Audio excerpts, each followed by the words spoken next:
जब नेटवर्किंग की बात आती है तो सही संतुलन बनाए रखने के लिए स्थिर और गतिशील रूटिंग की समझ बहुत जरूरी है।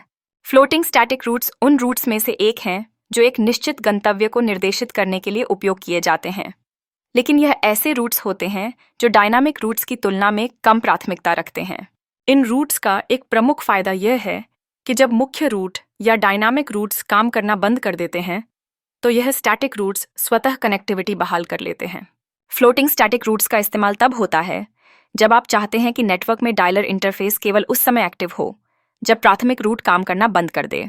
उदाहरण के लिए, यदि कोई व्यवसाय एक प्रमुख WAN कनेक्शन के साथ चलता है तो एक फ्लोटिंग स्टैटिक रूट के माध्यम से जब वह प्राथमिक लिंक अस्थिर हो जाता है तब एक डायलर इंटरफेस स्वतः चालू हो जाता है। इन रूट्स की खासियत यह है कि उनका एडमिनिस्ट्रेटिव डिस्टेंस AD यानी प्रशासनिक दूरी अधिक होती है। इसका मतलब है कि डायनामिक रूट्स की तुलना में इन्हें नेटवर्क प्राथमिकता में कम रखा जाता है। लेकिन जब डायनामिक रूट्स किसी कारण से अस्थिर हो जाते हैं तो यह फ्लोटिंग स्टैटिक रूट स्वतः कनेक्शन बहाल कर लेते हैं। नई तकनीकों में फ्लोटिंग स्टैटिक रूट्स की कार्यक्षमता और प्रबंधन आसान हो गया है।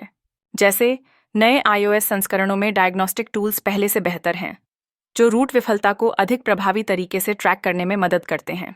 डायलर इंटरफेस के लिए एडवांस्ड फीचर्स भी आए हैं, जैसे ऑटोमैटिक डायलर एक्टिवेशन या कनेक्शन ऑथेंटिकेशन। साथ ही नई सिंटैक्स और विकल्पों के साथ कॉन्फ़िगरेशन की प्रक्रिया भी पहले से ज़्यादा सरल हो गई है। अगर आप नेटवर्क में बेहतर और स्थिर कनेक्शन बनाना चाहते हैं तो फ्लोटिंग स्टैटिक रूट्स और डायलर इंटरफेस का सही उपयोग जानना बहुत ज़रूरी है।